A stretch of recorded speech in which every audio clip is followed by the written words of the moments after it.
누가 진짜 왕입니까? 라는 제목으로 하나님 말씀 전하겠습니다. 여러분, 우리가 오늘 함께 나눈 이 사사기 21장 24절과 25절의 말씀은 사사기의 마지막 말씀이에요. 그러니까 이제 오늘로서 이제 사사기까지 우리가 함께 살펴보게 될 텐데요. 이 사사기의 내용을 우리가 생각하면서 이 시대가 어떤 시대였나, 이 사사가 다스리던 시대가 어떤 시대였는가라고 이야기할 때 단적으로 그 짧은 한 문장으로 그 시대를 정의해서 말씀해 주는 말씀이 바로 오늘 이 말씀이라고 할 수 있습니다. 바로 우리가 함께 살펴본 대로 25절 말씀에 나와 있는 것처럼 이스라엘에 왕이 없으므로 사람이 각기 자기의 소견에 옳은 대로 행하였던 시대, 바로 그 시대가 사사시대라는 거예요. 그런데 우리가 오늘 이 말씀을 우리가 읽어볼 때 지금 사사기의 말씀은 여러 가지 사사의 이야기들도 나와 있고 그 뒤에 이어섰던 여러 가지 이스라엘 백성들 가운데 있었던 그런 여러 가지 문제들도 뭐 이렇게 나와 있어요. 그런데 직접적으로는 오늘 이 말씀은 21장 이 마지막 절 말씀은 19장부터 시작되어지는 이야기의 마침표가 되는 이야기라고 할 수 있어요.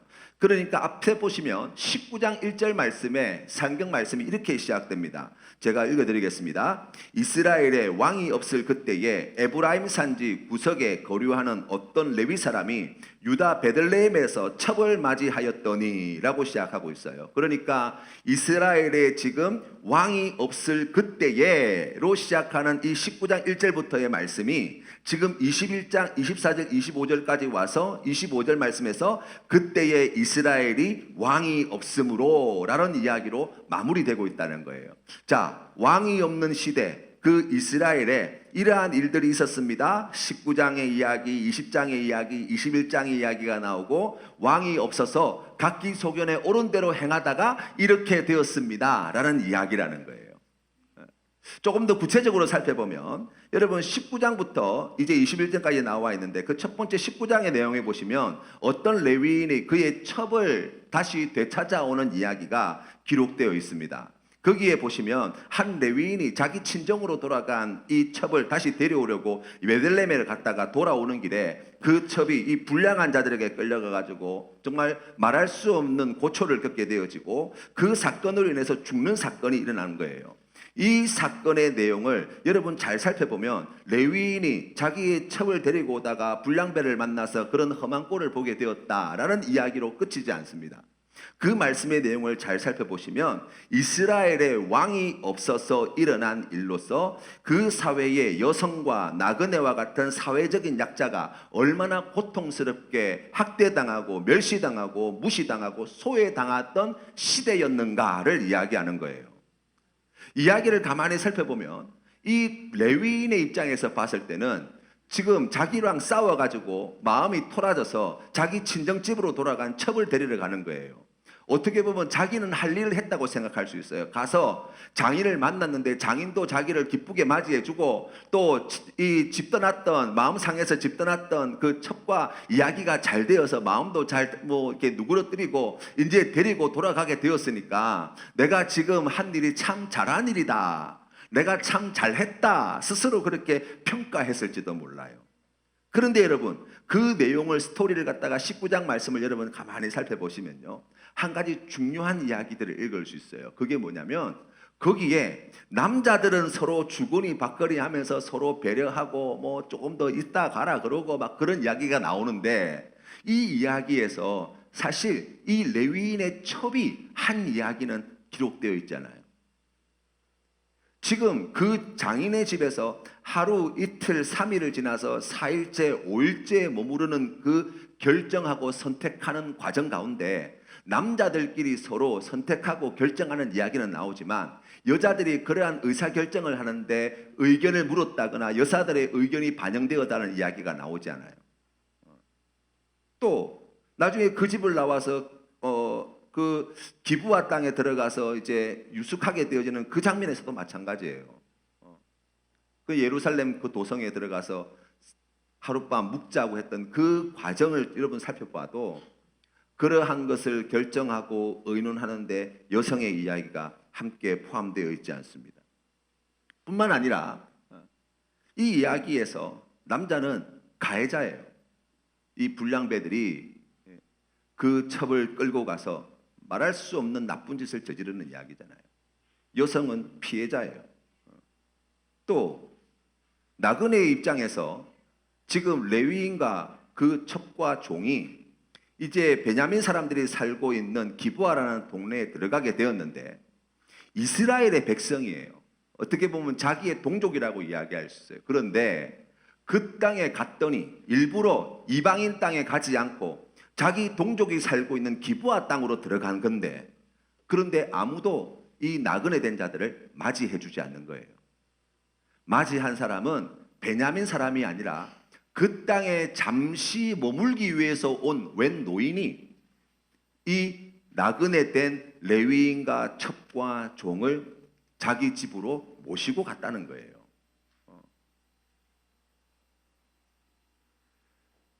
놀랍게도 이 레위인의 첩을 갖다가 죽이려고 데려가서 이제 나쁜 짓을 했던 이 불량배들의 이야기가 나오는데요.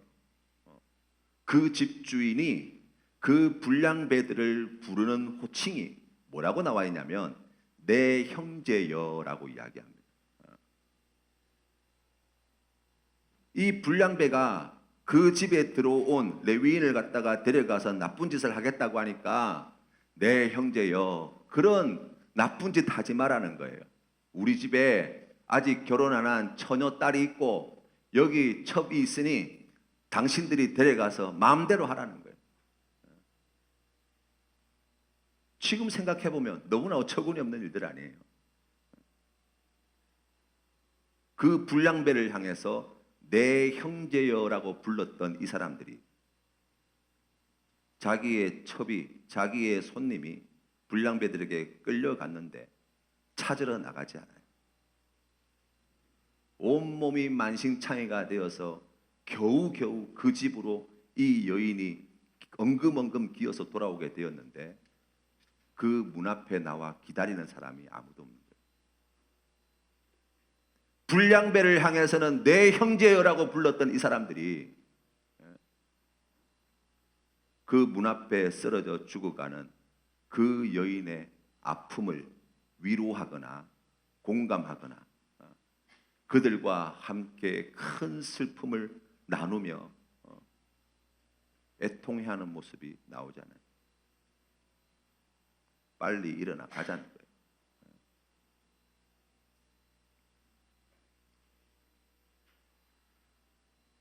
한 사회가 부패하고 타락해가면 여러분 그 사회에서 가장 약한 사람들, 가장 소외된 사람들, 가장 어렵고 힘든 자리에 있는 사람들이 가장 먼저 고통을 당하게 되는 거예요.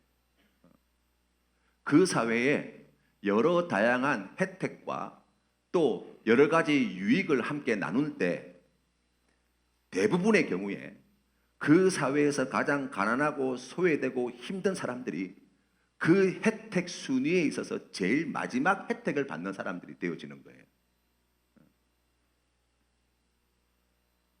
죄악이 이렇게 넘쳐나고 세상이 요 모양 요 꼴인데 그런 죄악에 대해서 너무나 무기력했던 시대, 바로 사사시대라는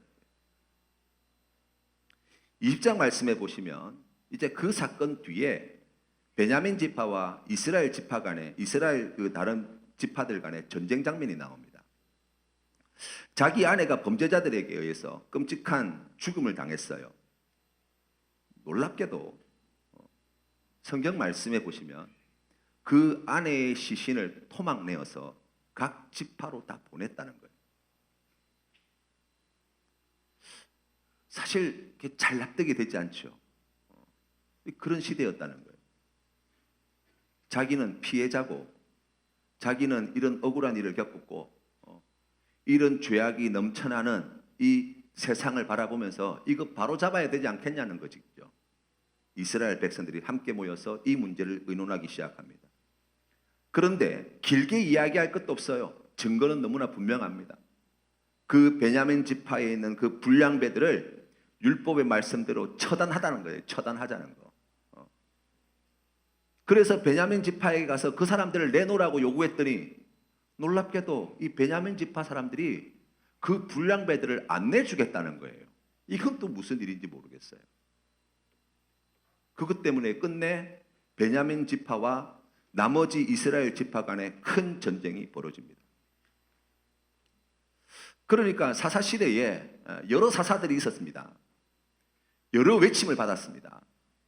그런데 그 어떤 외세의 침략에도 단합하지 못했던 이스라엘 백성들이 이 문제 때문에 단합을 했어요. 성경 말씀을 여러분 보시면요, 또 놀라운 한 가지 사실을 알게 되는데, 지파에서 다들 군대를 다 모아서 한 40만 명이 모였어요. 베냐민 지파는 27,600명 가량이 모였습니다. 26,700명 가량이 모여 있어요. 전쟁을 시작하기에 앞서서 이 백성들이 하나님께 묻습니다. 무려 3번씩이나 말이죠. 그런데 놀랍게도 하나님께 질문을 하여서 하나님께서 올라가라고 해서 올라갔는데, 이스라엘 연합군이, 지파 연합군이 이 베냐민 지파에게 크게 패하여서 첫 번째 전투에서 22,000명이 죽습니다.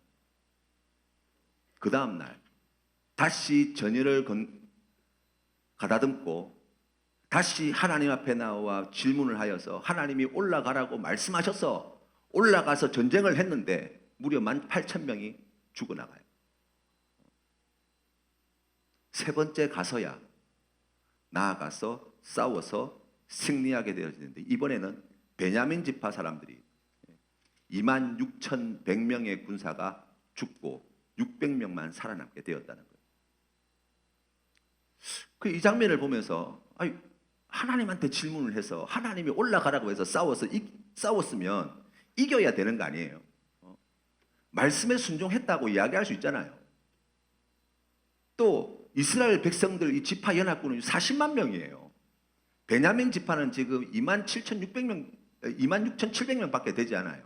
싸움이 사실 되지 않은 싸움인데 베냐민 군대보다 더 많은 군대가 지금 죽어나간 거예요. 이게 왜 이런가? 이 백성들이 하나님 앞에 나아가서 질문하였던 그 질문의 내용을 살펴보면 하나님의 뜻을 알 수 있습니다. 성경 말씀에 보니까 첫 번째, 이스라엘 백성들이 전쟁에 나가기에 앞서서 20장 말씀에 보시면 이렇게 질문합니다. 누가 먼저 올라가야 합니까? 라고 묻습니다. 하나님께서 유다 지파가 먼저 올라가라고 이야기했고, 유다 지파가 선두에 서서 이스라엘 연합군이 함께 들어가게 되었는데 크게 패하여 돌아옵니다. 두 번째, 다시 하나님 앞에 나아가서 하나님께 질문을 다시 합니다. 이번에는 질문이 조금 바뀌어요. 뭐라고 바뀌냐면, 내가 다시 나아가서 내 형제 베냐민과 싸우리까? 라고 질문을 해요. 하나님이 다시 올라가라는 거예요. 다시 가서 또 싸웠어요. 그런데 18,000명이 죽어나간 거예요. 이스라엘 백성들이 큰일 났죠. 세 번째, 다시 하나님 앞에 와서 질문을 합니다. 그때는 이렇게 질문해요. 우리가 다시 나아가 내 형제 베냐민 자손과 싸우리까 말리까? 여러분, 이 질문의 뉘앙스가 조금씩 바뀌어지는 것을 아시겠어요? 이스라엘 백성들이 무엇을 놓치는지 보이십니까? 지금 이스라엘 공동체 안에 큰 죄악 사건이 벌어졌어요. 이걸 지금 바로 잡아야 돼요. 지금 그냥 해결이 안 되는 거예요. 어떻게 해야 됩니까? 먼저 하나님께 물었어야 돼요.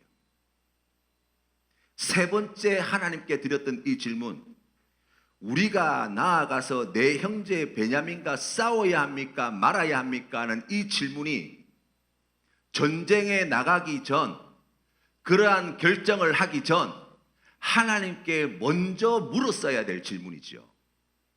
이스라엘 백성들은 하지 않았어요. 왜요? 묻지 않아도 이건 너무나 자명한 거거든요. 증거가 충분하거든요. 우리가 이 죄의 문제를 바로 잡는 것이 옳은 것이 맞거든요. 저 사람들이 잘못 행한 것이 맞거든요. 시비를 가린다면 100대 0이에요. 그렇지 않습니까? 이 문제를 바로잡겠다고 하는 것에 무슨 다른 토를 달 수 있겠어요? 자기의 소견에 옳은 대로 판단했어요. 누가 보더라도 그럴만하다고 다 생각했다고요. 그런데 뭐가 빠졌어요? 하나님 없이예요. 하나님 없이.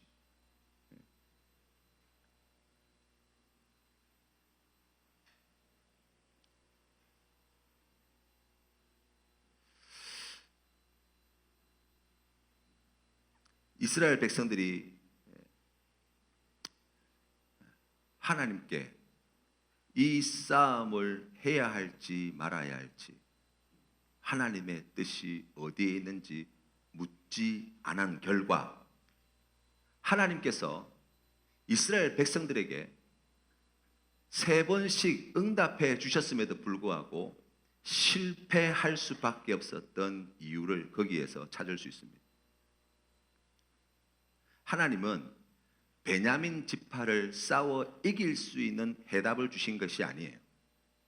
하나님의 뜻을 먼저 구하지 않고 행하는 것이 얼마나 무모하고 얼마나 하나님 앞에 악하며 그와 같은 길을 걸어가게 될 때 얼마나 고통스러운 결과를 보게 될 것인지 이스라엘 백성들에게 그것을 이 사건을 통해서 가르치십니다. 이스라엘이 스스로 옳게 여기고 스스로 당연하게 생각하는 이 일이 얼마나 비참한 결과들을 만들어내는지, 하나님 없이 스스로 옳다고 생각하고 스스로 당연하다고 결정하였던 이 결정이 얼마나 비극적인 결말을 만들어내는지를 이야기하고 있는 거예요.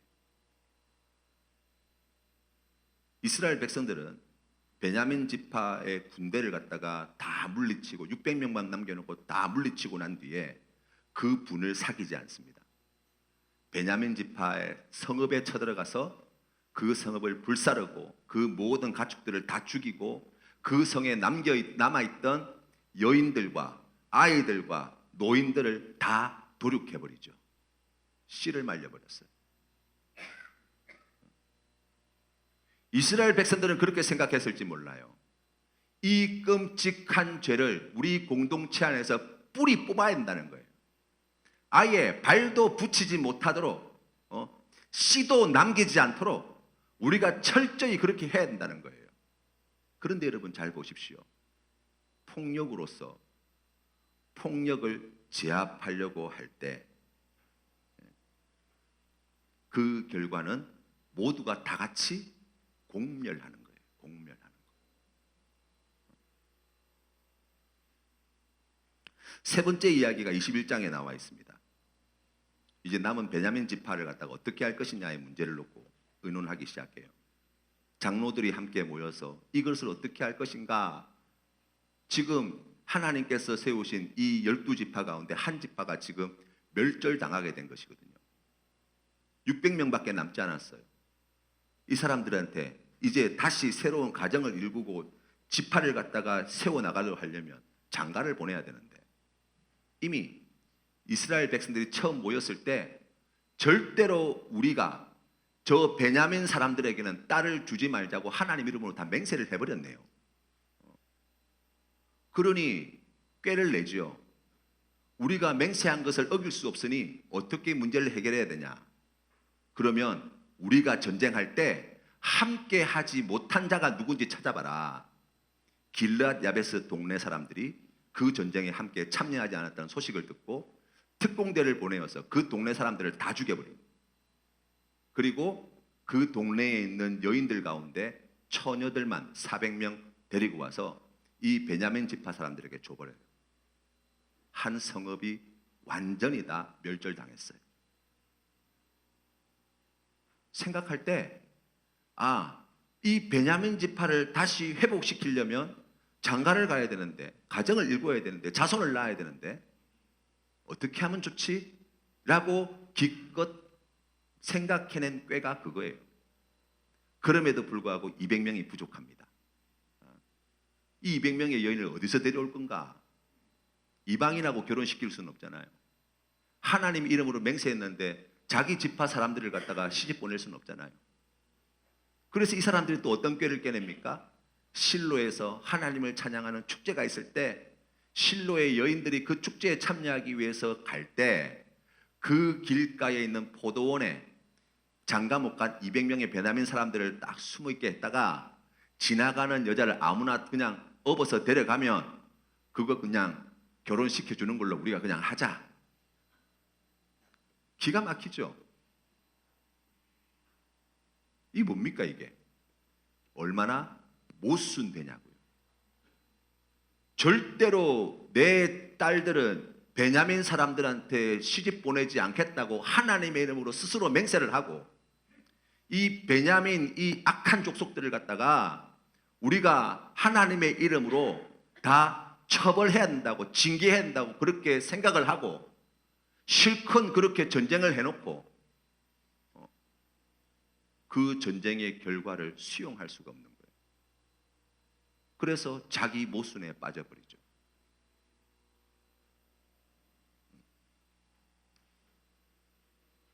무슨 이야기일까요?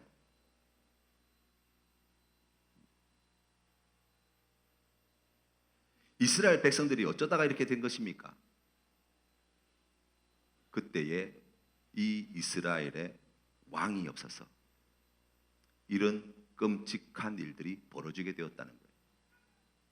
정신을 차리고 보니 이미 엎질러진 물이에요. 다시 되돌릴 수 없습니다. 너무 늦어버렸어요. 그래서 기껏 생각해낸 인간의 생각들, 자기들이 생각할 때는 이럴 수밖에 없다라고 생각했을지 몰라요. 이게 지혜로운 방법이라고 생각했을 거예요. 이게 똑똑한 생각이라고 이야기했을 거예요. 이렇게 하는 것이 맞다고 생각했을 거예요. 그런데 여러분, 그 일을 다시 회복시키기 위해서 한 고을의 사람들을 도륙하고 600명의 여성을 본인의 의지와 상관없이 그냥 베냐민 사람들에게 내어줘 버렸어요. 이 얼마나 끔찍한 일이냐고요. 자기들이 생각할 때 옳아서 한 일이에요. 자기들이 생각할 때 그렇게 해야 된다고 생각해서 한 거예요. 어쩔 수 없다고 생각해서 한 거라고요.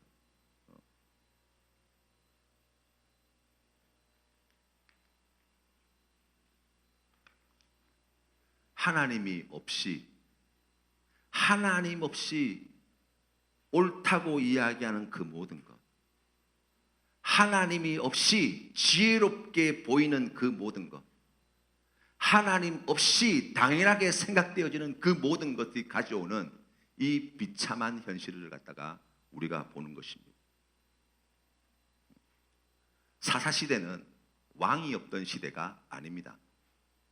이 사사시대는 모두가 다 내가 왕이라고 주장하는 시대였어요. 내가 선과 악을 판단하고 내가 무엇을 할지 결정하고 내가 하고 싶은 일을 선택하고 내 눈에 오른 대로 내 입에 맞는 대로 내 생각대로 살아도 된다고 생각했던 시대예요. 그래서 결과가 무엇입니까? 모두가 불행해진 시대. 여러분, 한 인생을 놓고 생각해 본다면 우리는 단 5분 뒤에 무슨 일이 벌어질지도 사실은 예단할 수 없는 사람들 아닙니까? 그런데 100년 인생, 90년 인생, 80년 인생을 내 뜻대로 내 판단에 따라 우리가 내 인생을 좌지우지하려고 얼마나 애를 많이 씁니까? 한 개인의 인생도 그런데 한 가정, 한 마을, 한 지파, 한 나라, 그것을 누군가가 자기의 소견에 옳은 대로 이끌어 간다고요. 사무엘 상하, 열왕기 상하, 역대 상하에 그 모든 역사가 가르쳐주는 바가 무엇입니까? 그래서 다 망했다는 거예요. 그래서 누가 우리의 인생에 진짜 왕이 되실 수 있습니까? 누가 우리의 가정에 진짜 왕이 되실 수 있냐고? 누가 우리 나라와 민족의 진짜 왕이 되셔야 합니까? 바로 왕이신 예수 그리스도, 우리의 구원자이신 예수 그리스도, 우리를 그 모든 죄에서 대속해 주신 예수 그리스도, 전능하신 예수 그리스도, 바로 그분 외에는 그 누구도 왕의 자리에 올라갈 자격이 없다고 성경은 이야기합니다. 우리가 예수 그리스도를 믿으며 살아가는 이 신앙의 삶의 여정도 마찬가지예요. 우리가 이 땅을 살아갈 때 예수 그리스도의 위대함을 알고 예수 그리스도께서 우리에게 주신 자유를 기뻐하고 감사하며 예수 그리스도를 나의 왕으로 섬기는데 그 자유를 기꺼이 드리며 살아가는 인생, 바로 그 인생을 우리 하나님께서 찾으신다고 성경은 말씀하는 거예요. 아니, 세상이 이 지경이 되었는데 이런 혼탁한 세상에서 내가 할 수 있는 일이 아무것도 없습니다. 우리는 그렇게 이야기할 수 있습니다. 그러나 성경은 분명히 이야기합니다. 하나님이 지금도 일하고 계시다는 것. 이 암담한 사사시대에 여성들이 그처럼 폭력에 짓밟히고 소외되어지고 차별당하고 무시당하여서 어떻게 보면 이 역사 가운데 그 존재의 의미가 희박해져 가고 있는 이때, 하나님께서는 모압 여인 룻과 과부였던 나오미를 통해서 온 세상을 구원하실 구원의 역사를 이어가고 계셨다고 룻기서의 말씀은 우리에게 가르쳐 주는 거예요.